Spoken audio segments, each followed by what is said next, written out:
कंधे के दर्द के साथ आए हैं आज? वन। और आए हैं लोग जो कंधे के, दो, तीन। और भी इस तरफ भी हैं कुछ लोग जो कंधे पे दर्द, कंधा, कंधा समझते हैं? हाँ, और भी कौन है? और भी हैं, उस तरफ भी हैं। हाँ, और भी हैं। ऐसा लग रहा है कि सबको मतलब कंधे में ही दर्द हो रहा है। आज प्रभु आपको हील करने जा रहा है। इत्मीनान से बैठिएगा, ठीक है? अगर ये क्रॉनिक पेन भी है, स्पॉन्डिलाइटिस है, कोई भी पेन है, आप विश्वास करके बैठो और आखिर में बता के जाना कहाँ गया। ठीक है? क्योंकि आज सवेरे प्रभु मेरे को कुछ बातें बता रहा था, उनमें से एक था कि ये जो पेन हो रही है आपके शरीरों के अंदर, खुदावन आज आपको उसमें से निकालने जा रहा है। ये जो क्रॉनिक पेन्स हैं, आप विश्वास करके बैठो और मीटिंग के आखिर में आप चेक करना अपने हाथ हूथ हिला हुलू के। जो नहीं कर पाते, अगर वजन उठा के चेक करना है, वजन उठा के चेक करिएगा। प्रभु जितने लोग ऑनलाइन भी देख रहे हैं, आज शायद प्रभु आपके लिए एक ऐसी हीलिंग भेज रहा है जो दवाइयां नहीं कर सकती, डॉक्टर नहीं कर सकते, मगर आज परमेश्वर आपके लिए करने जा रहा है। आमेन। आइए अपने सरों को झुकाएं और खुदावन से मांगे कि खुदावन हमारी रूह की खुराक आज तू हमें दे। आज खुदावन जो मुझे जरूरत है, जिस चीज की मुझे जरूरत है, परमेश्वर वो जरूरत आज पूरी कर। जितने मेरे रुके हुए बिगड़े हुए काम है परमेश्वर, आज खुदावन यस्सु के नाम से पिता वो पूरे हो जाएं। प्रभु जी, जो मैं कर नहीं पा रहा हूं अपनी पूरी कोशिश के बाद भी, प्रभु आज अपनी पवित्र आत्मा का ऐसा मस्सा भेज पिता कि मैं उसका डबल कर सकूं, आपके ग्रेस को मैं देख सकूं पिता, आपके अनुग्रह को देख सकूं परमेश्वर। पिता फाइनेंशियल ग्रोथ मांगते हैं पिता चर्च के ऊपर। ओ खुदावन, जितने लोग यहां पर बैठे हैं दुख और लाचारी के साथ प्रभु, जितनों के पैसे रुके हुए हैं पिता, शैतान ने पैसों को रोका है परमेश्वर, ये साल खुदावन उनकी लाइफ में ग्रोथ का साल हो परमेश्वर, प्रमोशन का साल हो परमेश्वर। जितने लोगों की शादियां रुकी हैं परमेश्वर, प्रमोशन का साल हो। जितने लोगों के बच्चे परमेश्वर रुके हुए हैं पिता, प्रमोशन का साल हो। घर रुके हुए हैं पिता, प्रमोशन का साल हो। प्रभु आज इन सब के जीवन के ऊपर आपका प्रमोशन आए, प्रभु यीशु के नाम से मांग लेते हैं। आमेन, आमेन, हालेलुया। परमेश्वर एक अद्भुत रीति से काम करने वाला परमेश्वर है। अगर आप पिछले हफ्ते मेरे साथ बने हुए थे तो मैं एक ऐसी कलीसिया के बारे में आपको सिखाने की कोशिश कर रहा था कि जो एक व्यभिचारी कलीसिया है, और वो कलीसिया क्या करती है, परमेश्वर के कलाम को तोड़ मरोड़ के पेश करती है। परमेश्वर का कलाम डाइल्यूट करती है, यानी उसके अंदर मिलावट करती है, और परमेश्वर की हुजूरी से हम लोगों को धीरे धीरे खींच लेती है। मैं एक सवाल पूछना चाहता हूं, यहां पर कई सारे लोग बैठे हैं जो काफी सारे समय से आप हमारे साथ हैं, ठीक है? जब आप पहले पहले, मैं कुछ लोगों को जानता हूं, जब पहले पहले आप चर्च आने लगे थे, एक दो बार आप चर्च आए, उसके बाद आपको अचानक से क्या चर्च आने का मन नहीं हो रहा था? सच बोलिएगा। मैं कई लोगों के पर्सनल टेस्टिमनी में जानता हूं, वो यूं कहते हैं हम चर्च आए, चर्च में अच्छा भी लगा, अगले संडे से न जाने क्या हो रहा था, हमें चर्च आने का मन नहीं कर रहा, चर्च नहीं जाना, कहीं भी और चले जाएंगे, मार्केट में बैठ जाएंगे, ये जो मिल ग्राउंड है उसमें बैठ जाएंगे, मगर चर्च नहीं जाएंगे। मैंने पूछा क्यों, क्या हो रहा था? कहता कुछ हो रहा था, मुझे समझ नहीं आ रहा था क्या हो रहा था। मैंने कहा अच्छा, ऐसा कहीं और महसूस हुआ? कहता बिल्कुल नहीं महसूस हुआ। मैंने कहा क्यों नहीं महसूस हुआ? कहता पता नहीं। फिर उन्होंने अपने दिल को मारा और वो कलीसिया आए। वो कई बार आप उनसे पूछिएगा, मैं चाहता हूं कि ऐसे इंटरव्यूज के जो सेशन है ना, मैं ले सकूं, कोशिश कर रहा हूं मैं इस काम को करने के लिए। तो मैं ये काम कर सकूं, तो वो लोग, उन लोगों की ये बात थी कि वो चर्च आ नहीं पा रहे थे, मगर उन्होंने किसी तरीके से अपने मन को मारा और वो कलीसिया पहुंचे। और जब वो कलीसिया पहुंचे, परमेश्वर ने उनको ब्लेस किया। मैं चाहता हूं ये बातें आप उनके मुंह से सुने तो बहुत ही आपको अच्छा रहेगा। और शायद ये हमारी लड़ाई का एक बहुत ही महत्वपूर्ण हिस्सा है।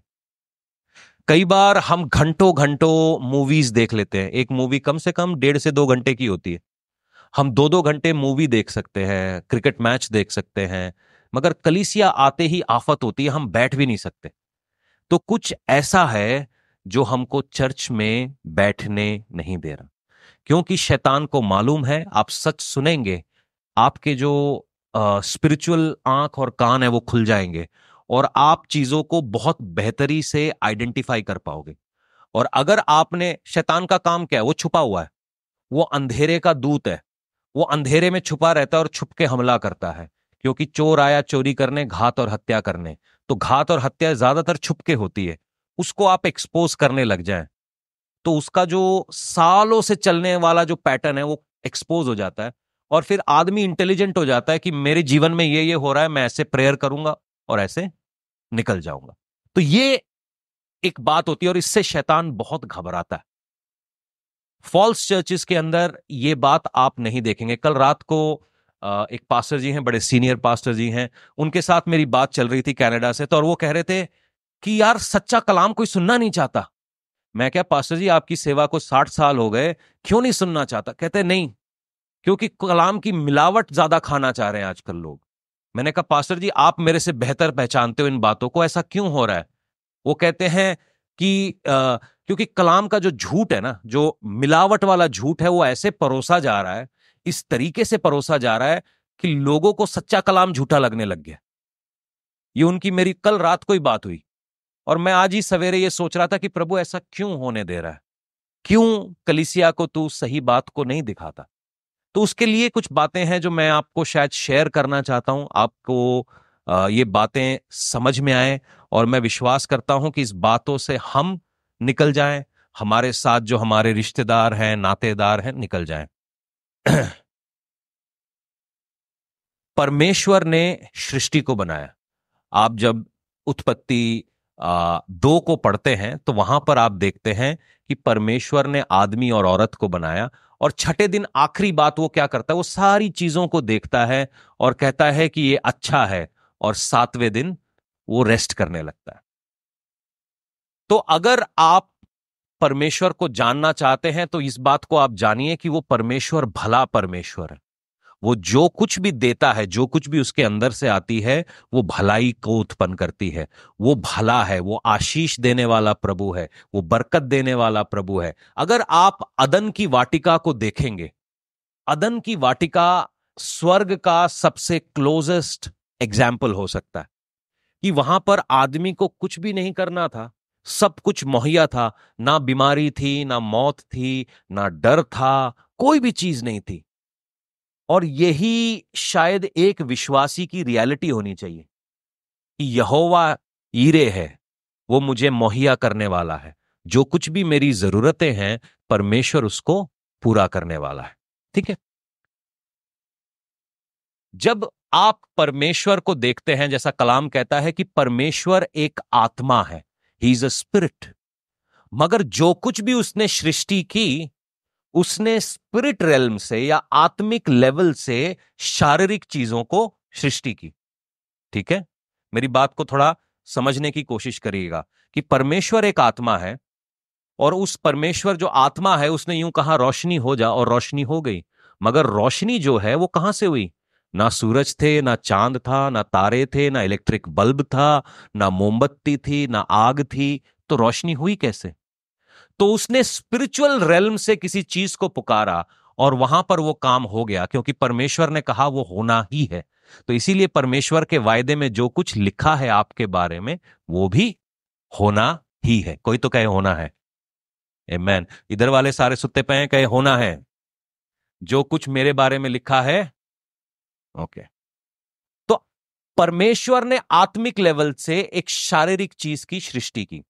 तो परमेश्वर जो आत्मा है, उसने एक शारीरिक मनुष्य की सृष्टि की। मगर यहर्मिया यूं कहता है कि मैं तेरे को, जब परमेश्वर यहर्मिया से बात करता है कि तेरे मां के कोख में आने से पहले मैं तुझे जानता था। तो इसका मतलब आप शरीर बनने से पहले आत्मा में कहीं बैठे हुए थे। बाइबल यूं कहती है कि जब हम प्रभु यीशु को मान लेते हैं और परमेश्वर के कलाम पर चलते हैं, तो हम परमेश्वर के साथ आत्मिक लेवल पर जुड़े हुए हैं।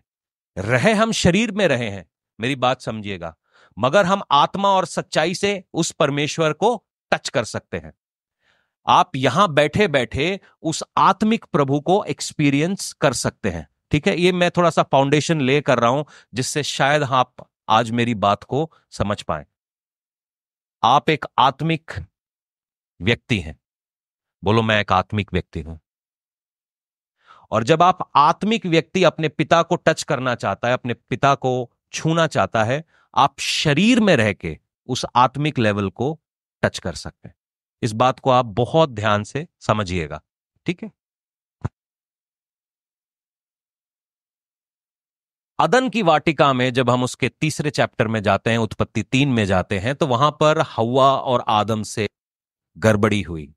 गड़बड़ी नहीं हुई, उन्होंने परमेश्वर के खिलाफ बलवा किया। हमारी जिंदगी में सबसे ज्यादा प्रॉब्लम्स तब होती हैं जब हम परमेश्वर के खिलाफ बलवा करते। मेरी बात समझ रहे हैं? बलवा किया और उसके बाद जो कुछ भी हुआ उसको आपको मालूम है। अब ये बलवा होने के बाद जब हम यूहन्ना 3:16 को पढ़ते हैं, और उस यूहन्ना 3:16 में इस प्रकार से लिखा है कि परमेश्वर ने जगत से इतना प्रेम किया कि उसने क्या किया? क्या? कि जो कोई उस पे वो क्या हो, और बल्कि सिंपल, ये बड़ा सिंपल सा है। परमेश्वर ने जगत से प्रेम किया कि उसने अपना इकलौता बेटा दे दिया। तो हम, अगर आप अपने जीवन की बात करें, तो आप विश्वास में कैसे आए? कि कोई शारीरिक व्यक्ति या किसी शारीरिक तरीके से आप तक यीशु का कलाम पहुंचा। यीशु का कलाम क्या है? वचन देहधारी हुआ और हमारे बीच में चलने लगा। तो किसी शारीरिक व्यक्ति ने आपको एक आत्मिक कलाम सुनाया। जब ये आत्मिक कलाम सुना, कि विश्वास सुनने से आता है और सुनना कैसे है? मसीह के वचनों से है। तो अचानक से आपके कान खुल गए कि यार मैं कुछ गलत कर रहा था, ये सही है। तो हमने क्या किया? इस आत्मिक बात को अपनी शरीर में लिया। आपने सुना कैसे? यीशु का कलाम आपके कान तक पहुंचा कैसे? गया अंदर, किसी के मुंह से निकला और आपके कान ने रिसीव किया। तो ये फिजिकल एक्ट है, मगर हो क्या रहा है? एक स्पिरिचुअल लेवल पे आप टच कर रहे हैं। कर आप फिजिकली रहे हो ये फिजिकल रहा है। मैं आपसे फिजिकली बात कर रहा हूं, आपके कान भी फिजिकली मुझे सुन रहे हैं, मगर हम रूह की बातें कर रहे हैं। आत्मिक लेवल के ऊपर हम रूह की बातें कर रहे हैं। इसको थोड़ा, मैं सोच रहा हूं इसको थोड़ा और ब्रेक डाउन करूं। हमने ये कलाम को सुना, हमारे दिल के अंदर विश्वास आया, और जब हमारे दिल के अंदर विश्वास आया तो हमारी ऑटोमेटिकली हमारे अंदर से इच्छा हुई कि हम थोड़ा और इसके बारे में जानें।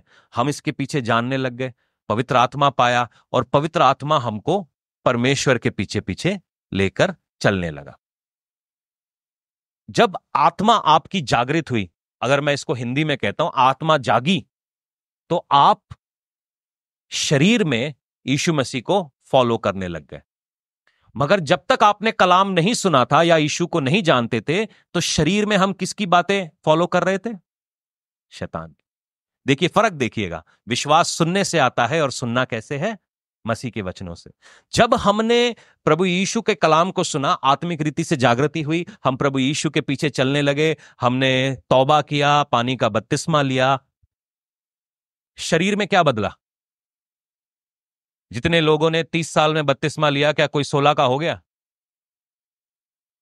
नहीं हुआ ना। झुर्रियां कम हो गई, बाल उगाए, सिक्स पैक बने, हुआ क्या? आपने पानी का बपतिस्मा लिया, हुआ क्या?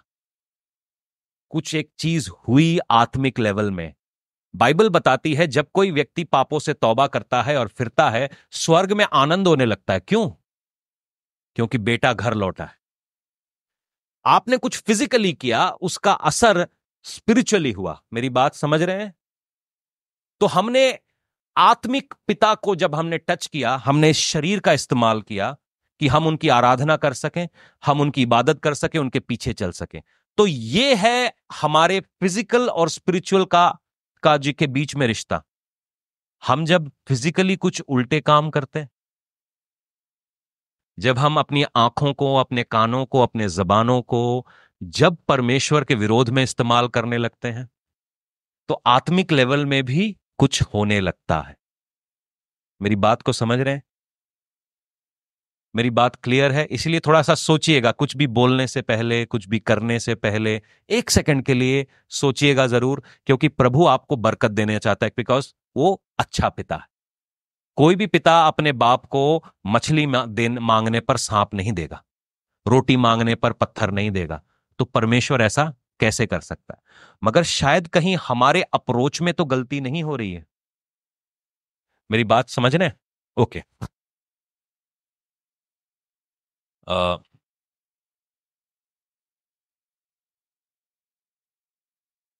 जब हम अपने शरीर में थे, अगर आप ये सोचे कि आप कैसे भरमाए गए, आपके शरीर ने गलत काम कैसे किए। हर कोई व्यक्ति जो यहां पर बैठा है, किसी ना किसी लेवल पे टेम्प्ट जरूर होता है।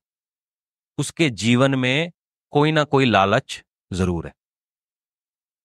किसी को दौलत का है, किसी को शोहरत का है, किसी को खूबसूरती का है, किसी को किसी बात का है, लोग मुझे पहचाने ना पहचाने। हर कोई व्यक्ति यहां पर जो बैठा है उसको कोई ना कोई लालच जरूर है। लालच होना या लालच में पड़ना दोनों बुरी बात नहीं। हेलो, मेरी बात समझ रहे हैं? यीशु मसीह ललचाया गया। वो शरीर में था, तो जो कोई शरीर में है वो ललचाया जाएगा। मेरी बात समझ रहे हैं? मुसीबत कब आती है? जब उस लालच के ऊपर आप एक्ट करने लगते हैं। कि एक ख्याल आया, एक ख्याल ने आपके सर पे घर किया और आप उस ख्याल को अंजाम तक पहुंचाने लगते हैं। तब स्पिरिचुअल लेवल में गड़बड़ होने लगती है। ख्याल आ सकते हैं, किसी को कोई भी ख्याल आ सकता है, मगर आप उस ख्याल को झिड़क दें, क्योंकि आपको कलाम मालूम है, आपकी रूह जीवित है। ठीक है, इसीलिए कलाम का पढ़ना बड़ा जरूरी है। सुनिएगा, तो जब हम बोलते हैं कि हम ललचाए जा रहे हैं, तो ये लालच आ कहां से रहा है? कौन हमें ललचा रहा है? एवरी टाइम, हर बार क्या शैतान उतर के आता है जो हमें ललचाता है? कौन हमें ललचा रहा है? किसके किसके दिमाग में आ रहा है कि हम इसके मन में लालच डालें? और लालच क्यों डालें? क्यों उसको टेम्प्ट करें? ऐसा क्यों हो रहा है? क्यों आपको ललचाया जाएगा? आपके लालच से किसी को क्या फायदा? आपको लालच तभी तो दिया जाएगा जब उसको कोई फायदा हो रहा होगा। सुनिएगा, जब मरकुस रचित सुसमाचार में हम पढ़ते हैं प्रभु यीशु मसीह गदसरीन में जाते हैं, तो वहां पर आप एक देखते हो, एक आदमी जिसके अंदर 5,000 दुष्ट आत्माएं हैं, वो प्रभु यीशु से मिलता है। ठीक है, इस बारे में हम पहले भी प्रचार सुन चुके हैं, बता चुका हूं, मगर मैं उसके अंदर कुछ बातें आप लोगों के साथ शेयर करना चाहता हूं। वो बातें ये हैं कि जब प्रभु यीशु गदसरीन में गए, वहां पर एक आदमी उनके सामने चला आता है। सबसे पहले आप क्या देखते हैं? जहां पर यीशु होता है वहां पर क्या होने लगता है? कि दुष्ट आत्मा छुप के बैठ नहीं सकती। वो मैनिफेस्ट करती करती, वो निकल के आती ही आती है। ठीक है, दूसरी अच्छी बात क्या होती है कि उसका जो कैरेक्टरिस्टिक्स है, उसका जो चरित्र है, वो दिख एक्सपोज हो जाता है। गुस्सा, अपने आप को मारना, गुस्सा करना, ये सारी चीजें, ठीक है, जो कि एक मसीह के स्वभाव में नहीं है। ये बात को थोड़ा ध्यान में रखिएगा। और हम क्या पढ़ पाते हैं प्रभु यीशु से? प्रभु यीशु से हम ये पढ़ पाते हैं कि दुष्ट आत्माएं जो हैं वो सूखी जगहों पर रहती हैं। सूखी जगहों पर पवित्र आत्मा को क्या बोलते हैं? जीवन का जल। जहां पे पवित्र आत्मा नहीं है वहां पर सूखी जगह है। ठीक है, जहां पर सपोज हस्बैंड वाइफ का झगड़ा हो गया, झगड़े के बाद कितने लोग प्रेयर कर पाते हैं? ईमानदारी से बताना। झगड़े के बाद भी प्रेज गॉड, हालेलुया, आप आगे बैठा करो। मगर आमतौर पे ऐसा होता है कि झगड़े के बाद कोई प्रेयर नहीं करता। झगड़े के बाद कोई प्रेयर नहीं होती। झगड़े के 3 दिन तक कोई प्रेयर नहीं होती। किसी के साथ मतलब घर का माहौल थोड़ा सा भी खराब हो गया तो प्रार्थना नहीं हो पाती। ये आप नॉर्मल है, ये स्पेशल लोग हैं, ये मतलब सुपर हीरोज हैं। प्रभु आपको बहुत बरकत दे। ये ट्रिक आप कभी मुझे भी सिखाना, सबको भी मैं भी सिखाऊंगा। तो झगड़े के बाद आमतौर पे प्रार्थना नहीं हो पाती, तो ज्यादातर क्या रहता है? मूड ऑफ हो जाता है। हो क्या रहा है? कुछ काम आपने फिजिकली किया जो आपको स्पिरिचुअली परमेश्वर के साथ जुड़ने नहीं दे रही। एक ड्राई प्लेस बन जाता। और जहां कहीं पे भी ड्राई प्लेस बनता है, आप देखना वहां पर शैतान या दुष्ट आत्माएं काम करने लगती हैं। आप वचन के हिसाब से क्या पढ़ते हैं कि जब किसी व्यक्ति से दुष्ट आत्मा निकल जाती है, वो कहां पे घूमती फिरती है? सूखी जगहों पर घूमती फिरती है, और वो ठिकाना नहीं पाती, और अपने से 7 बुरी दुष्ट आत्माओं को अपने साथ लेकर उस घर में आ जाती हैं, जहां जो पहले से झाड़ा फुहारा और सुंदर दशा में होता है, और 7 बुरी बुरी दुष्ट आत्माओं को लाकर उसके अंदर वो वास करने लगती। एक थी, कास्ट आउट हो गई। और गलती क्या कर रहा है चर्च, कि उन्होंने उसको सिखाया नहीं कि अपने घर को झाड़ा फुहाड़ा कैसे रखें, अपने घर को गीला कैसे रखें। कास्ट आउट कर दिया उन्होंने, लोगों के लिए, कैमरे पे दिखाने के लिए नाटक कर दिया उन्होंने। कास्ट आउट किया, निकल गया, क्योंकि परमेश्वर का कलाम कहता है निकालो, और प्रेशर है जी, हमारी मीटिंग में आए दुष्ट आत्मा तो निकलनी निकलनी चाहिए।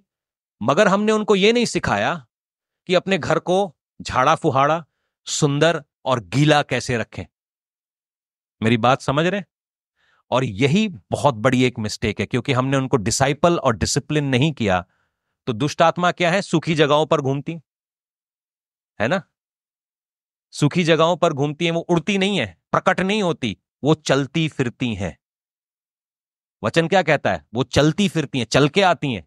एक रास्ता है, एक चोर दरवाजा है कहीं ना कहीं खुला हुआ, जिसके जरिए से वो आपके और मेरे जीवन के अंदर, या हम में से किसी के जीवन के अंदर पांव रख रही है। तो पहले शुरुआत कहां से होती है? प्रेयरलेसनेस से। वो प्रार्थना करना बंद कर देते, प्रार्थना नहीं होगी, वचन नहीं सुन पाएंगे, वचन सुनते ही उनको नींद आती है, वचन सुनते ही उनको तकलीफ होती है, प्रेयर नहीं कर पाना, चिड़चिड़ाहट, गुस्सा, बवाल, बिना बात के सवेरे उठे एकदम ऐसे, क्यों उठाऊं मैं आज, सवेरे हुआ ही क्यों है। ये सारी बातों को बड़े ध्यान से सुनिएगा, ठीक है? शायद आपको आपके छुटकारे का रास्ता इसके अंदर मिल जाए, ठीक है? तो इस तरीके से दुष्ट आत्माएं हमारी जिंदगी के अंदर पैर रखती हैं, हमारा चरित्र बदलने लगता है, हमारा कैरेक्टर बदलने लगता है। किसी से बात नहीं करनी, कोने में बैठना है, हाँ, जो मेरे मन में आए हमने वो करना है। हो सकता है हमें मालूम है कि हम गलत कर रहे हैं, मगर फिर भी करना है। जेलसी, ठीक है? और इस तरीके की कई सारी चीजें, वो असर है कि कहीं ना कहीं हम फंस गए। आप ये बोलेंगे मैं जेलस हूं तो क्या मैं नहीं, नहीं, ऐसा नहीं, ऐसा नहीं। जैसा कि मैंने पहले कहा, एक थॉट आपके सर के ऊपर आ सकता है, किसी के सर के ऊपर भी आ सकता है, मगर अगर हम उस थॉट को बैठने दें अपने सर के ऊपर, तो इसका मतलब हम मिस्टेक कर रहे हैं, ठीक है? तो जब दुष्ट आत्माएं हमारे जीवन के अंदर आती हैं प्रेयरलेसनेस की वजह से, प्रार्थना ना कर पाना, वचन ना पढ़ पाना, तो उसका जो असर है वो यूं आता है, वो बीमारियों में आ जाता है। उसका जो आखिरी असर है वो बीमारियों में आता है, लोग बिस्तर पे मरते हैं और खत्म होते हैं। जो मैंने अपने एक्सपीरियंस में देखा है, ज्यादातर ये जो डीमंस हैं या इवल स्पिरिट्स हैं या दुष्ट आत्माएं जिनको कहा जाता है, ये एक ऑफशूट होता है गलत आराधना करने की वजह से, फॉल्स वर्शिप से ये इवल स्पिरिट्स जुड़ी हुई होती हैं। मैं कभी और किसी समय पे बताऊंगा। जितने लोग इसको जूझ रहे हैं या जूझ चुके हैं, आपको ये मालूम होगा कि इनका जो ओरिजिन है, जहां से ये निकलती हैं, वो है फॉल्स वर्शिप। बंदे ने परमेश्वर की जगह किसी और को दे दी, ठीक है? जब मैं पवित्र आत्मा की आराधना करने लगता हूं, पवित्र परमेश्वर की आराधना करने लगता हूं, मैं किसका मंदिर बन जाता हूं? जरा जोर से बोलिएगा। आप परमेश्वर के मंदिर हैं। अब फर्ज कीजिए कोई व्यक्ति परमेश्वर को नहीं जानता, किसी झूठी चीज की आराधना करने लग गया, वो उसका, तो आपने टेक्निकली उनको हक दे दिया, आओ बैठो। अब एक बार मतलब मकान किराए पे देने से आदमी 4 बार डरता है कि मैं किराएदार को कैसे निकालूंगा। अब सोचो दुष्ट आत्माओं को अपना घर दे रहे हैं, कैसे निकालेंगे, है ना? अब सोचना है कि कैसे निकालेंगे। चलो, गलती हो गई। सबसे पहली चीज हमें क्या समझना है कि परमेश्वर में आपकी गलती माफ है। मैं आपको वो वचन देना चाहता हूं, ठीक है? मती 26 उसका 27 और 28 मिलके पढ़ेंगे। रेमिशन ऑफ सिन, आपके गुनाह, आपकी गलतियां परमेश्वर माफ करता है, ठीक है? जितने लोग ऑनलाइन भी देख रहे हैं, प्रभु आपको आशीष दे, बरकत दे। Matthew 26 verse 27 and 28। फिर उसने कटोरा लेकर धन्यवाद किया और उन्हें देखकर कहा कि तुम सब इसमें से पियो। तो जितने लोग प्रभु भोज में हिस्सा लेते हैं, जितने लोगों के जीवन में परमेश्वर के साथ वननेस या एकता बनी हुई है, वो उनके लिए ये वचन है, क्योंकि यह वाचा मेरे वह लहू है जो बहुतों के लिए पापों की क्षमा के निमित्त बहाया जाता है। ये बहुत कौन है? जिन्होंने प्रभु यीशु को अपना व्यक्तिगत उद्धारकर्ता ग्रहण किया। अगर मैं प्रभु यीशु को अपना व्यक्तिगत उद्धारकर्ता ग्रहण करता हूं, तो ये ऑटोमेटिकली मेरे बच्चों के ऊपर नहीं आता। मेरे बच्चों ने भी उनको अपना पवित्र पर्सनल सेवियर करके ग्रहण करना है। आप मसीह परिवार में पैदा होने से आप मसीह बन नहीं जाएंगे। आपको मसीह को अपना पवित्र और पर्सनल सेवियर करके ग्रहण करना जरूरी है। जब आप ऐसा करते हैं, वो जो लहू, वो जो प्रभु भोज है, उसमें आप हिस्सा लेते हैं, और जब आप वो प्रभु भोज को पीते हैं और उस लहू की वाचा के नीचे आते हैं, तो जितने आपके पाप हैं वो क्षमा हो जाते हैं। और पाप क्षमा होते ही क्या होता है? श्राप आपके ऊपर नहीं पड़ता।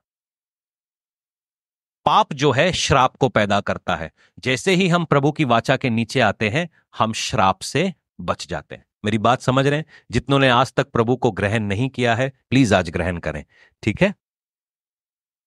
रोमियो 3:25।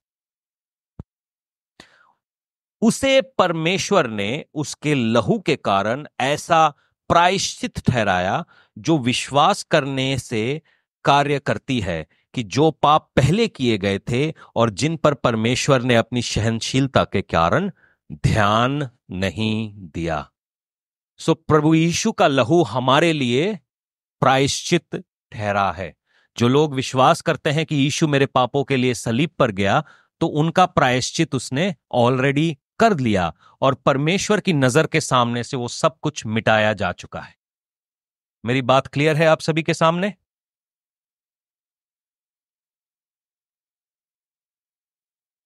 अब जब हम उत्पत्ति 3 को पढ़ते हैं, मेरी बात को सुनिएगा, आपका स्लेट साफ हो चुका है। यीशु पे हमने विश्वास किया, उसके लहू ने हमारे स्लेट को साफ कर दिया, ठीक है? मेरी बात को बहुत ध्यान से सुनिएगा।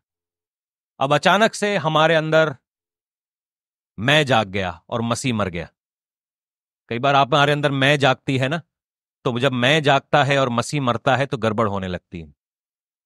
तो जब हमारे अंदर मैं जागता है ना, मैं जागता आदमी हो जाता है घमंडी, जैसे हव्वा और आदम के साथ हुआ। हव्वा और आदम ने घमंड में क्या किया? हम परमेश्वर के तुल्य हैं जी, हमें पूछने की जरूरत नहीं, हमें बोलने की जरूरत नहीं, हमने वो फल खा लिया। फल खा लिया तो तीसरी, जब जेनेसिस 3 में जाते हैं, उनके ऊपर एक श्राप पड़ता है। जो उनका परफेक्ट जगह होनी चाहिए थी, वहां से उनको बाहर निकाल दिया जाता।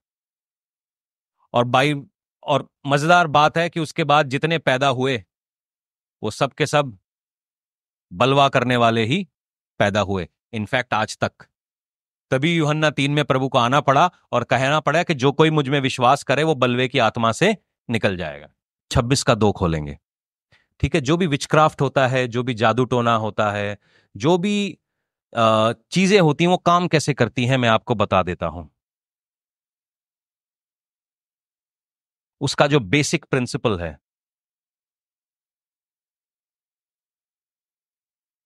हाँ जी, नीति वचन 26 का 2।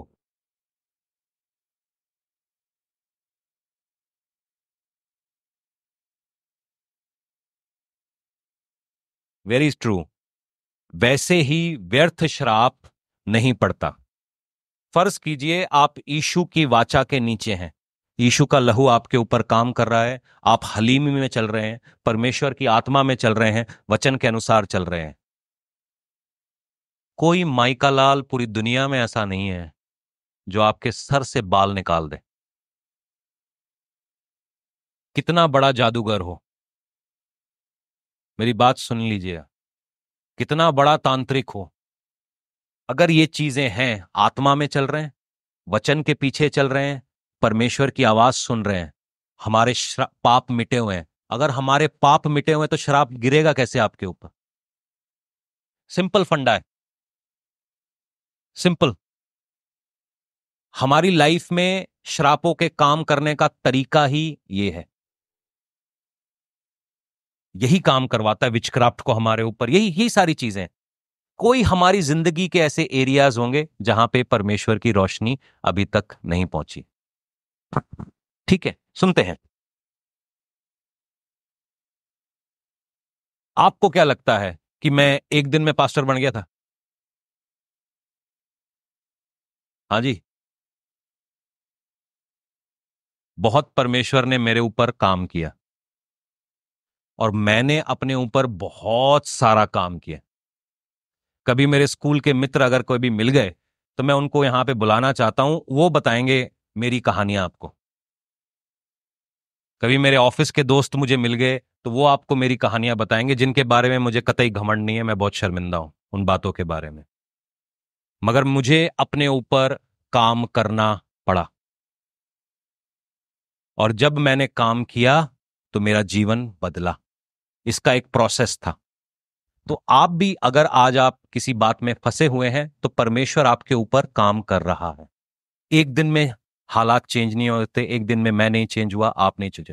तो हमने लगातार ये कोशिश करते रहनी है कि प्रभु आप मेरे जीवन के अंदर काम करें। ठीक है, इससे रेगुलर प्रोसेस हर रोज, आज भी सवेरे उठ के हर रोज प्रभु से पूछना है कि प्रभु मैं क्या करूं, मैं कैसे अपनी जिंदगी को आगे चलाऊं। ठीक है।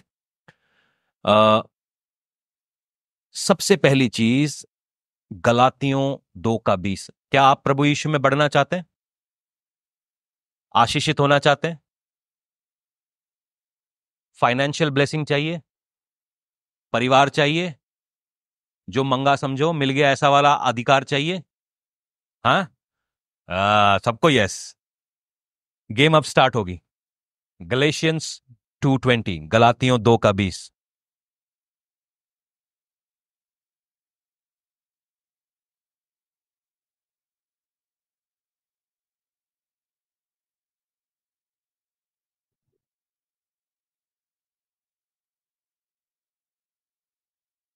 मैं मसीह के साथ क्रूस पर चढ़ाया गया हूं।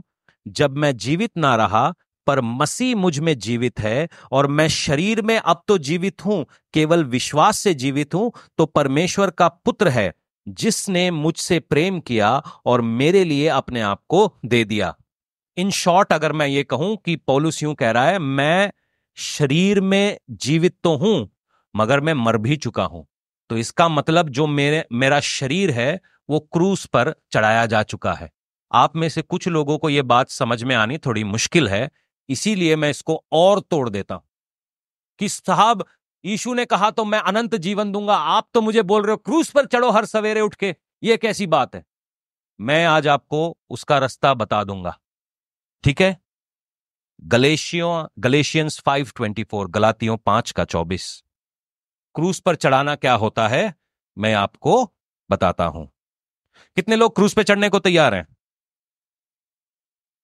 हैं? जी भाई साहब, जितने लोगों के हाथ नहीं उठे उनको मैं ये बता देता हूं, जब तक चढ़ोगे नहीं तब तक जियोगे नहीं। जब तक मरोगे नहीं तब तक जियोगे नहीं। गुलामी वाली जिंदगी घिस घिस के चलते रहो। बोले पास्टर जी आप तो सुसाइड बोल रहे हो, मैं क्या उससे भी खतरनाक चीज बोल रहा हूं आपको, सुनना। और जो मसीह यीशु के हैं उन्हें शरीर को उसकी लालसाओं और अभिलाषाओं समेत क्रूस पर, लालसा, होए होए क्रिकेट देखना है, cricket cricket cricket cricket, Kohli ने छक्का मारा कि नहीं मारा, धोनी किधर है, आजकल सलमान ने कितने पैक्स निकाले, 6 पैक 7 पैक्स, कटरीना का ब्याह में क्या हुआ, लालसा। अच्छा उसके घर में क्या बना है, उसके घर में आज साग बना है, आपके घर क्या बना है, लालसा। व्यर्थ की बातें, व्यर्थ की बातें, फालतू। उसके घर में क्या बना है, तानू की, तू तू अपनी रोटी सेक यार, दाल रोटी खा तू अपन। उसके घर में क्या हो रहा है पता है, शिंदे के घर में शिंदे की बीवी और शिंदे की मां की लड़ाई होती है, होने दे यार, तानू की है, तानू की है। मेरा शरीर मर चुका है तो मैं लालसा में नहीं पड़ता।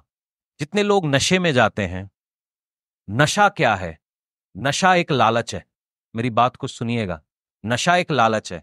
लालच उनकी लाइफ में क्यों आता है? जैसे एक चूहा होता है ना, चूहे को रोटी का लालच देते हैं, कोई तो दे ही रहा है ना उसको पिंजरे में डालने के लिए रोटी का लालच, और चूहा क्या कर रहा है? उस लालच को लेके पिंजरे के अंदर घुस के बैठ रहा है। अब मेरे ऊपर है कि मैं नहीं पीऊं। ऐसा कोई भी नशा है नहीं है जिसको आप हरा नहीं सकते। चाहे चीनी का नशा है, चाहे चाय का नशा है। ये जो फास्टिंग में मैं जा रहा हूं, मैं इसलिए जा रहा हूं क्योंकि मेरे को ये नशा चाहिए नहीं। देखिए, उनको ज्यादा ना कहता, आज हम सच सुन लेंगे तो हम आजाद हो जाएंगे, इसलिए हमें नहीं आना। ये नशा है, नशा एक लालच है। और वो लालच क्यों आता है? कितने लोगों को सवेरे उठ के चाय पीने की तलब है? मुझे भी है। तो ये 72 घंटे मैं उससे भी दूर रहूंगा। क्यों है? जब बच्चे पैदा हुए थे तब ये तलब थी।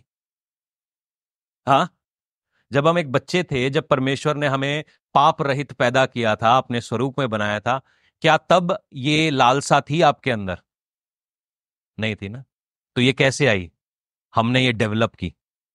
अगर डेवलप की है तो इसको क्रूज पर भी चढ़ा सकते हैं। समझे? इसीलिए ये इसको 72 घंटे में क्रूज पर चढ़ाऊंगा इसको, क्योंकि मैं नहीं, मेरे अंदर से मसीह जीवित रहे। कोई भी छोटी सी बात मुझे कंट्रोल नहीं करेगी। अगर मैं कंट्रोल होऊंगा किसी से, वो है पवित्र आत्मा। जो आत्मा के चलाए चलते हैं वही परमेश्वर की संतान है। ना गुस्से से चलूंगा, ना जेलसी से चलूंगा, ना आवेश में चलूंगा, ना किसी को साबित करने के लिए चलूंगा। मैं आत्मा से चलूंगा। मेरी बात समझ रहे हैं? अगर आप भी किसी नशे के मुरीद हैं तो ये 72 घंटे अपने शरीर को सलीब पर चढ़ाएं, प्रभु आपको जिंदा करेगा। विश्वास करते हैं? आप सोच रहे हो डिप्रेशन, डिप्रेशन मालूम है क्यों हो रहा है? क्योंकि ये दुष्ट आत्माएं आपके मन में ये ख्याल डाल रही हैं, तू बहुत डिप्रेस है, तू तो बहुत दुखी है। अरे पाजी, क्यों दुखी हो? किसने आपकी किडनी मांग ली? किसने आपकी किडनी मांग ली? क्यों नशा करना है? नहीं, मैं अंदर से दुखी हूं। क्यों दुखी हो? पता तो करो दुखी क्यों हो, जिसके लिए आपको नशा करना है। ये एक फीलिंग है, ये गोरैया है जो आपके सर के ऊपर घोंसला बांधना चाहती है। बांधने ही मत दो इसको। सब बोलो, मैं अपना सर प्रभु के सामने झुकाऊंगा। अब आपको मालूम चला क्रूज पर चढ़ना क्या है? कि लालच के नीचे जिंदगी नहीं बितानी। कुछ लोगों को ऐसा लालच है, चाहे कुछ हो जाए, घर में खाना ना हो, मगर मुझे एक 10,000 रुपए का सूट चाहिए। वो 10,000 रुपए का 4 बोरी गेहूं डलवा ले, साल भर का तेरा गेहूं आ जाना है, भूखे नहीं मरोगे। कुछ लोगों को है, चाहे कुछ हो ना हो, मेरे पास एक गाड़ी होनी चाहिए। वो प्रा, पहले कुछ अपने लिए सर छुपाने की जगह बना, फिर गाड़ी बना। मेरी बात समझ रहे हैं? लालसा और लालच हमें बड़े टेढ़े मेढ़े काम कराती है। फॉल्स चर्च का क्या काम है? वो ये बोल रही है जो आपका लालच है वो सही है। मेरी बात सुनिएगा। फॉल्स चर्च आपको क्या बोल रही है? जो आपका लालच है वो सही है, और वो उसको आग देती रहती है, झूठी गवाहियों के थ्रू, झूठी बातों के थ्रू। आप सोचोगे पास्टर जी आप तो गरीबी प्रचार कर रहे हो। मैं कतई गरीबी प्रचार नहीं कर रहा। आपको क्या लगता है अब्राहम गरीब था? है? उसकी फोटो गरीबों वाली आती है, किसी गधे ने बनाई है। जो अपनी बहू के लिए 10 ऊंटों पे सोना भेज सकता है वो गरीब है? जिसके पास फौजें रखी हुई हैं वो गरीब है? मगर उसने अपने लिए घर नहीं बनाया। मालूम है क्यों? परमेश्वर के वचन करके। मेरी बात समझ रहे हैं? फॉल्स चर्च आपको बोल रहा है आपको सलीब पर जाने की जरूरत नहीं है, मगर मैं आपको बोल रहा हूं अगर जयवंत जीवन जीना है, पावर के साथ प्रभु के साथ चलना है, क्योंकि हमारा पंजा पंजा लड़ रहा है हर हर रोज शैतान के साथ। तो जब तक आपके अंदर वो पवित्र आत्मा की पावर नहीं होगी, उसका पंजा आप गिरा नहीं पाओगे। हर बार गिर के आ जाओगे। समझ रहे? अपने आप को क्रूज पर चढ़ाना, स्टेप नंबर 1। ओके जी। अब जितनों को तलब होती है, कल से तलब लगे ना, चला चाय नहीं पी यार, चाय नहीं पी, चाय नहीं पी, चाय नहीं पी, गर्म पानी पियो, करके देखो क्या होगा। क्या होगा? क्या होगा? क्या मर तो नहीं जाओगे?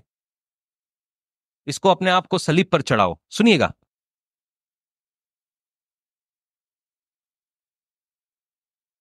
हम में से कई मसीह शैतान के हाथ के नीचे इसलिए हैं, हमने अपने शरीर तो सलीब पर चढ़ा दिए। पता है क्रूसिफिकेशन कंप्लीट कब होता है? सलीब पर चढ़ना कंप्लीट कब होता है?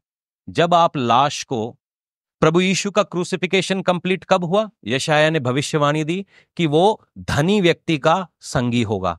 प्रभु यीशु की लाश को उतारा गया और एक अमीर आदमी की कब्र में उसको डाला गया। हम मसीहों की यह प्रॉब्लम है कि हमने अपनी लाश, कुछ कुछ लोगों ने सलीब पर तो चढ़ा दी है, मगर हम अभी भी अपने लाश के सामने रो रहे हैं, घर पे रखी हुई है। 10 साल पहले विश्वास में आ गए, मगर 10 साल से अपनी लाश के सामने रो रहे हैं। पहले ना मैं ऐसे मटक के चलती थी, मोहल्ले के सारे लड़के मरते थे, वो तो आज मैं अच्छी हो गई हूं, मगर दिमाग अभी भी वैसी पे है। कोई फोन कर ले तो हाँ बताइए, आपसे बात करके बहुत अच्छा लगा। क्यों अच्छा लगा भैन जी? पहले तो मैं मोटरसाइकिल पे जब जाता था ना, सब लड़कियां मरती थी। अब मोहल्ले में नहीं मोटरसाइकिल पे जाता, चर्च में जाता है, सब लड़कियां मरे। रुर, रुर, छोड़ दूं आपको, घर छोड़ दूं? छोड़ दूं? क्यों छोड़ दो पाजी? चर्च दा 3 व्हीलर आंदा या अरमान नाल बहो जाओ। ताडे पास्टर ने मौका ही नहीं दिया किसी को छोड़ने के लिए, हम ही छोड़ के आते हैं।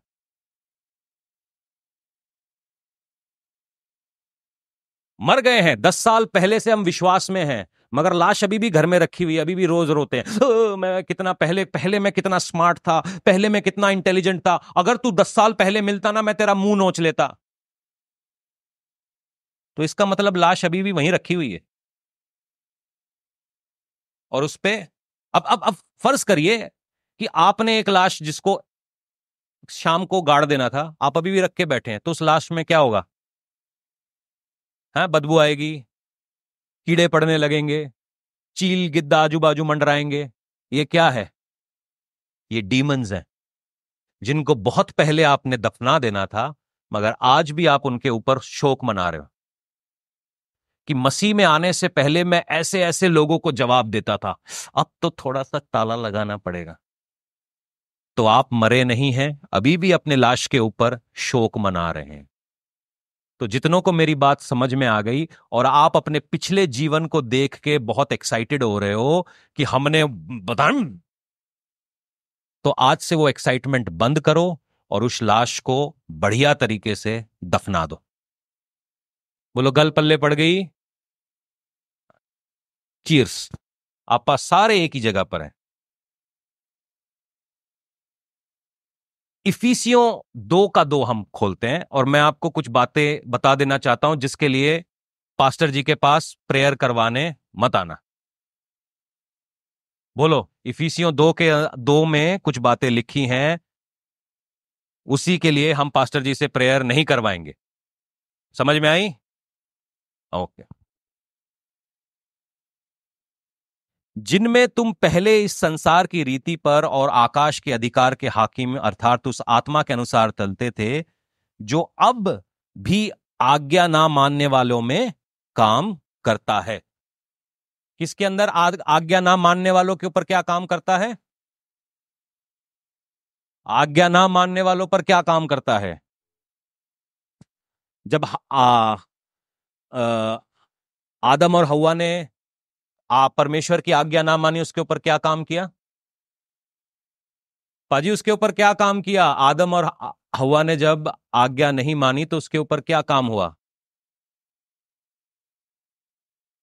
उनके ऊपर उनके ऊपर क्या पड़ा? श्राप पड़ा, दंड पड़ा। तो जो लोग आज्ञा नहीं मानते, अब देखो, बच्चा आपने बिल्कुल परफेक्ट पैदा किया था, अब मम्मी आके बोले कि यार नाज मेरा कहना नहीं मानती, इसमें मैं कुछ नहीं कर सकता, मेरे वाले भी नहीं मानते, उनको बात मनवानी पड़ती। मेरी बात समझ में आए? अगर आप परमेश्वर के वचन को नहीं मानते हैं तो इसमें मैं क्या करूं? इसमें मैं क्या करूं?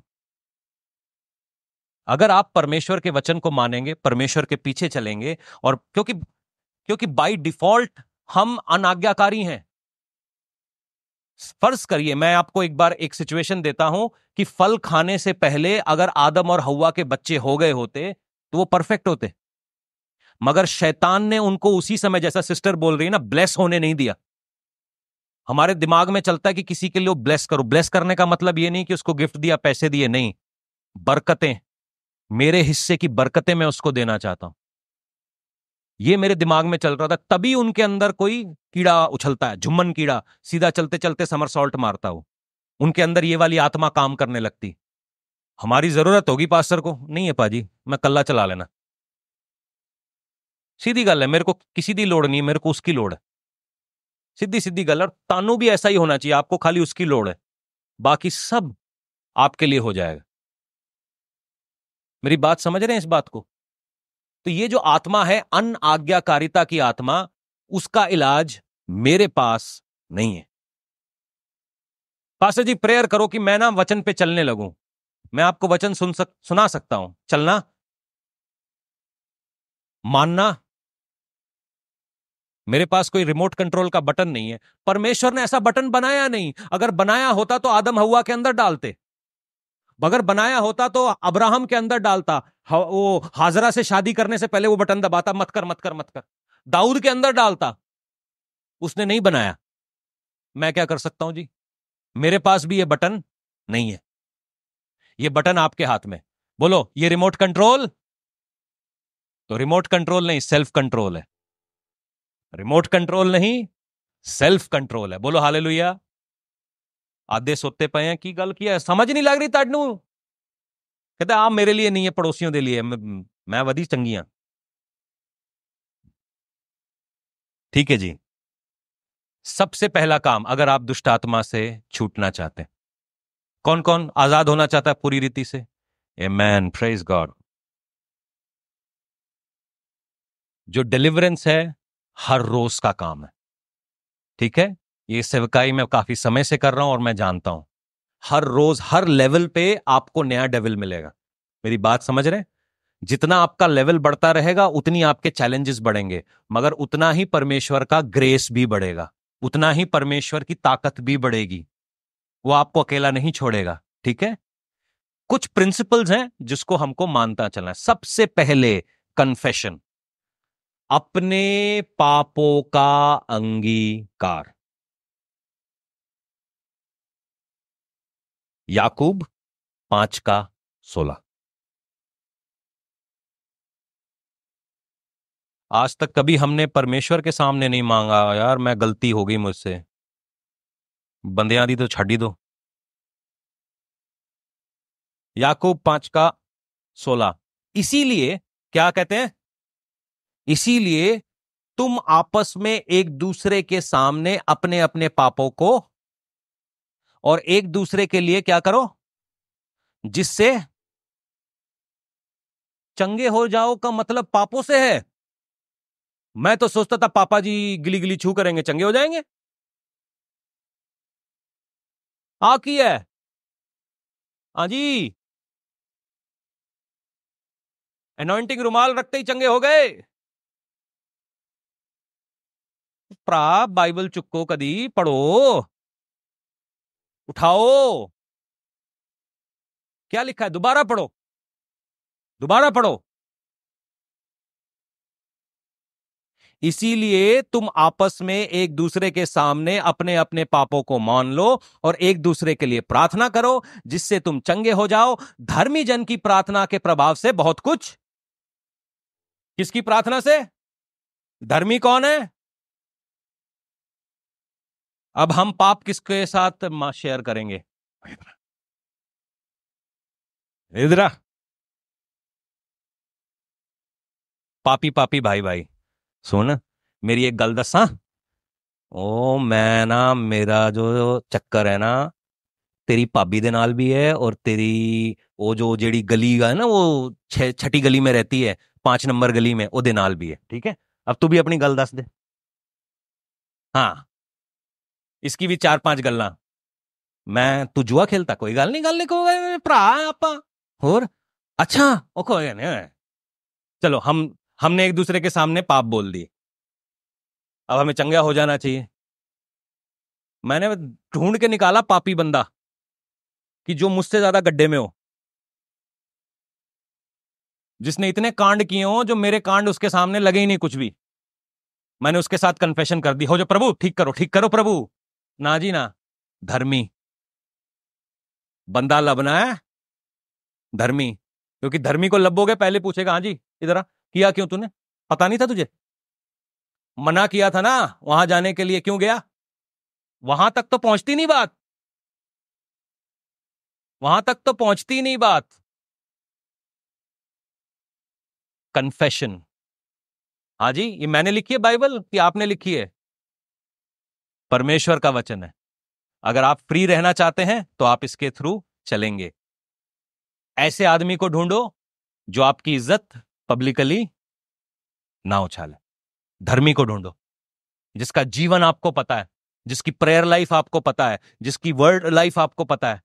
ऐसे आलतू फालतू आदमी नहीं ढूंढे। हम क्या करते हैं, आलतू फालतू आदमी ढूंढ रहे हैं जो हमसे नीचे गड्ढे में गिरे, हमने उनको बोल दिया, उसने हमें बोल दिया, चोर चोर मौसेरे भाई।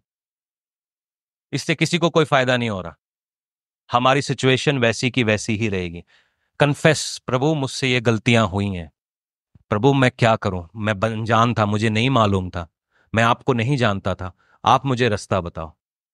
परमेश्वर आपको लीड करेगा, गाइड करेगा, जड़ा इत्थों तक लेके आया है। Step number 2, fasting and prayer. मती 17:20 से 21। एक एपिलेप्सी के मारे को प्रभु के चेलों के पास लेकर आए। प्रभु के चेले उसको चंगा नहीं कर पाए। प्रभु यीशु मसीह ने उसको डांटा और वो दुष्ट आत्मा निकल गई। प्रभु यीशु मसीह कहते हैं ऐसी दुष्ट आत्माएं फास्टिंग एंड प्रेयर से निकलती हैं। मेरी बात समझे? Step 1 confession, step 2 fasting prayer, step 3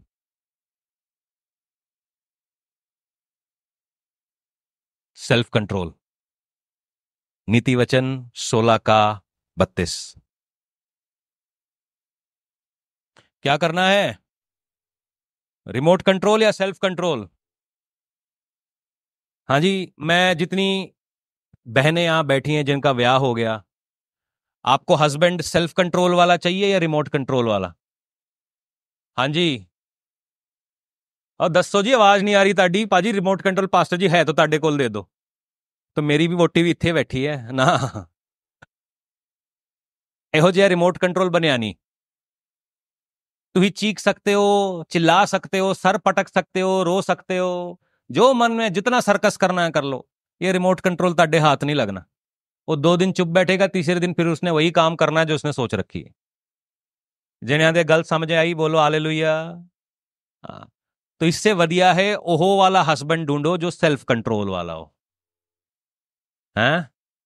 समझ गए? नीति वचन 16 उसका 32। अनमैरिड वालों को भी ऐसा ही है। उन्होंने सोच रखा है इंस्टाग्राम पे मैं उसको चलाऊंगी। ओ भैन जी, होने नहीं वाला। कोई किसी को चलाने नहीं वाला। ब्याह थोड़े लंबे चिर तक चलने दो, फिर देखते हो कौन किसको चलाता है। नहीं नहीं नहीं नहीं, लुक फॉर अ हस्बैंड नहीं, मैं पहले क्या ही। नहीं नहीं नहीं नहीं नहीं, अब वो सोचेंगे पास्टर जी ने बोल दिया लुक फॉर अ हस्बैंड, अब मैं ढूंढू किसको। वो जिन्हों दे नाल ब्याह हो गया, परमेश्वर के सिवा उसको कोई अलग नहीं कर सकता। खासकर मैं तो नहीं, मैं हाथ ही नहीं पाता उस केस में। अपने वाले हस्बैंड के लिए प्रेयर करो कि रिमोट कंट्रोल वाला हस्बैंड नहीं हानू चाहिए है, सेल्फ कंट्रोल वाला हस्बैंड। प्रभु तू उसकी जिंदगी में काम कर, सुधर जाए। आमेन। हो सकता है ऐसा, क्योंकि फास्टिंग एंड प्रेयर से दुष्ट आत्मा भाग जाएगी। 3 तारीख को दुष्ट आत्मा भागी, 4 तारीख से बंदा सेल्फ कंट्रोल वाला ताड़े सामने। फिर पार्टीज के लिए आप मुझे बुला सकते हैं। ठीक है। प्रोवर्ब्स 16:32। विलंब से क्रोध करना, वीरता और अपने मन को वश में रखना नगर को जीत लेने से। क्या समझ आ रही है किसी के? सेल्फ कंट्रोल ही कंट्रोल। क्या लिखा क्या है वहां पे? हाँ जी, क्या क्या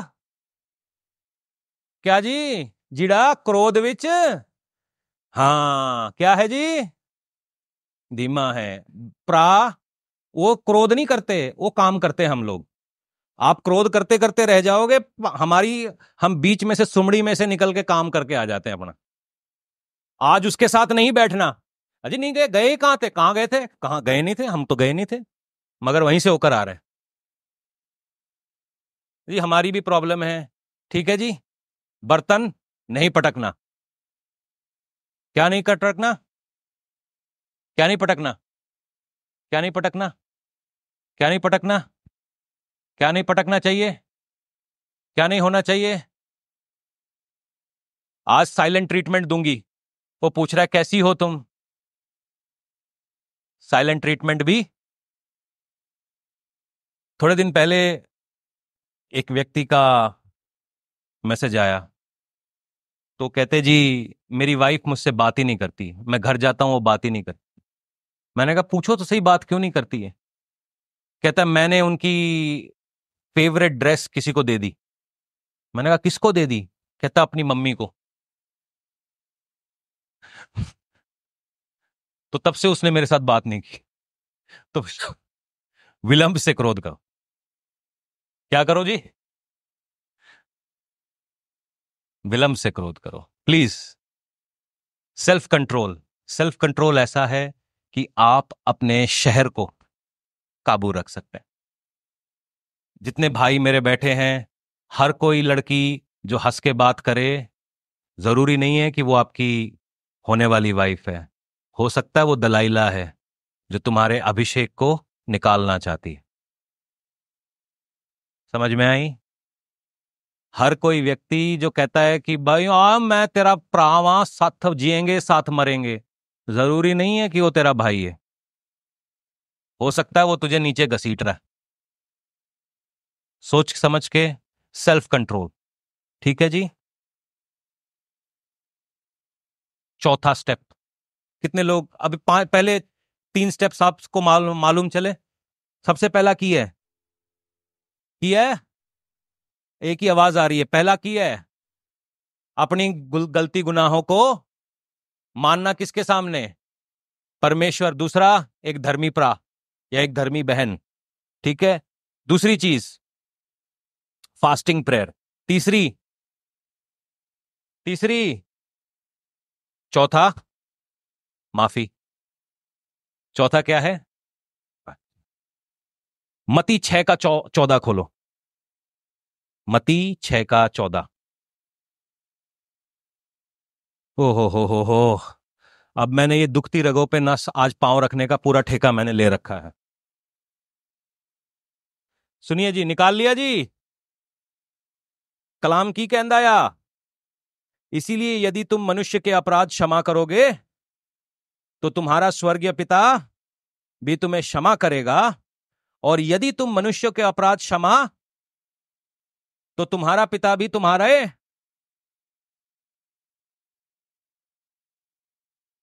एक कहानी सुनाता हूं, एक पैराबल जो प्रभु यीशु ने कहा मती 18 के 34 में। एक दास था जिसका एक लोन था, उसका वो लोन चुका दिया गया। तो वो अपने राजा के पास गया, कहता मैं बहुत माड़ी हालत में हूं, मेरे से वो मेरा लोन नहीं लेना।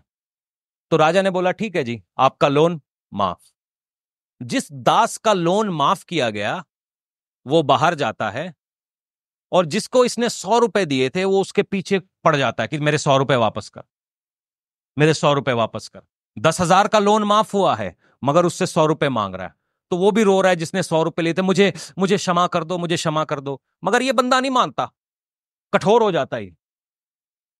बाकी आजू बाजू के लोग देखते हैं, वो राजा को बोलते हैं जिसके तूने 10,000 रुपए माफ किए थे वो उसके 100 रुपए माफ नहीं कर रहा।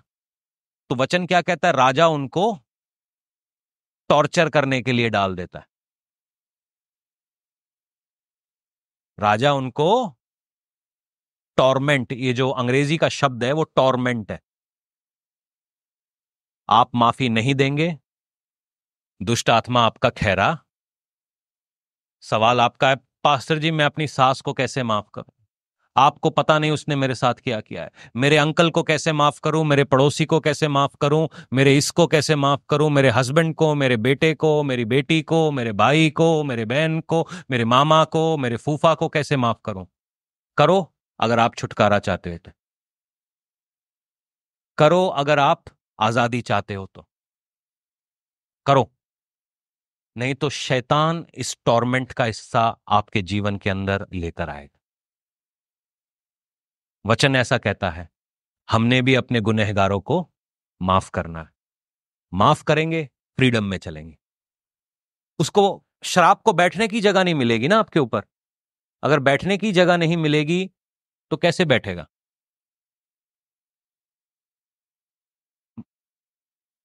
आपको कभी मच्छर ने काटा है? हाँ जी, सबको कभी ना कभी काटा होगा। तो मच्छर भगाने के लिए क्या करते हो? मच्छर भगाने के लिए क्या करते हो? हाथ से तो कितनी देर उड़ा लोगे?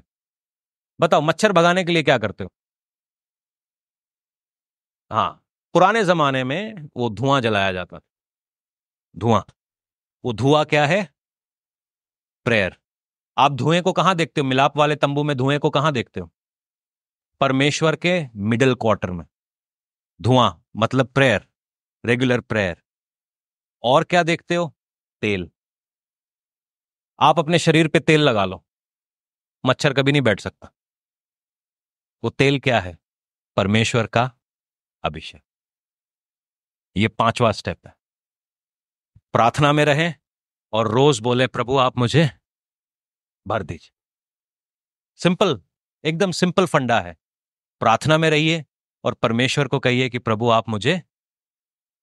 अगर आप ऐसा करेंगे, कोई भी शैतानिक युक्ति आपकी लाइफ में टिक नहीं सकते। कोई भी डिले हो नहीं सकता। कोई भी शैतान आपके ऊपर हावी नहीं हो सकता। सिंपल स्टेप्स हैं, इसको फॉलो करिएगा। आज हम, मैं जानता हूं कि जो भी बातें मैं कह रहा हूं, कुछ तस्वीर शायद आपके दिमाग में आ रही होगी, हंसी मजाक को अलग रखते हुए। अगर प्रभु आपको किसी भी एरिया में कन्विक्ट कर रहा है, कंडेम नहीं, परमेश्वर कंडेम नहीं करता, वो कन्विक्ट करता है। आपके दिल में कहीं किसी जगह के ऊपर प्रिक हो रहा होगा, चुभ रहा होगा, तो आज उसको जाने दो। आज उसको खोलो कि प्रभु मैं किसको क्षमा करूं। अगर कोई है माफ करने वाला तो उसको माफ कर दीजिए। अगर कोई है जिसके साथ अपने रिलेशनशिप को सही करना है या आपने अपने पापों को कन्फेस करना है, कन्फेस कर लीजिए। अगर आप जयवंत जीवन जाना जीना चाहते हैं तो। अगर नहीं जीना चाहते और आप चाहते हो कि कोई हर रोज आपके लिए प्रेयर कर दे, रुमाल दे दे, तेल दे दे, मोजा दे दे, जूता दे दे, और उसके चक्कर में आप घूम रहे हो, तो इट्स अप टू यू। मेरे हिसाब से हर विश्वासी को इतना पावरफुल होना चाहिए कि डीमंस आपके सामने रुके ही नहीं सकते। परमेश्वर ने इसी काम के लिए आपको बुलाया, टू एक्सपेल डीमंस। कोई भी ऐसा काम, कोई भी ऐसा रुकावट, कोई भी ऐसा जादू टोना आपके विरोध में काम ही नहीं कर सकता, क्योंकि आप चुन के अलग किए गए हैं ताकि आप परमेश्वर के कामों को भरपूरी से कर सके। आइए हम प्रार्थना करें और विश्वास करें, परमेश्वर से मांगें कि प्रभु कौन सी ऐसी चीजें हैं जो हमारे जीवन में होनी है। पिता प्रभु, आप दिखाइए उन सारी चीजों को, उन सारी चीजों को आप दिखाइए, एक्सपोज करें। उन सारी चीजों को आप एक्सपोज कर दें पिता। कोई ऐसे गुनाह हैं, कुछ ऐसी बातें हैं जो अभी तक मैंने क्रूस पर नहीं चढ़ाई हैं।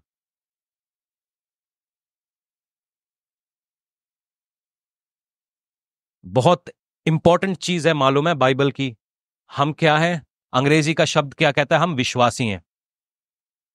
कई बार हमको लोग 10 रुपए के साथ विश्वास नहीं कर पाते कि मैं इसको 10 रुपए दूंगा, ये 10 रुपए वापस आएंगे। तो क्या हम विश्वासी हैं? हमारी गवाहियां क्या हैं? हमारी गवाहियों को हम बहुत छोटा समझते हैं। आपकी गवाही के द्वारा और मेमने के लहू के द्वारा आप शैतान को हरा सकते हो। आपकी गवाही क्या है कि आप शराबी हैं या आप विश्वासी हैं? आपकी गवाही क्या है कि आप धोखेबाज हैं या विश्वासी हैं? आपकी गवाही क्या है कि आप व्यभिचारी हैं या विश्वासी हैं? आपकी गवाही क्या है? तुम्हारी गवाही क्या है? तुम किस नाम से जाने जाते हो? यस्सु के नाम से या हमारे पुट्ठे कामों से? मांगिए आज, प्रभु इन सब बातों को आप मुझसे दूर करिए।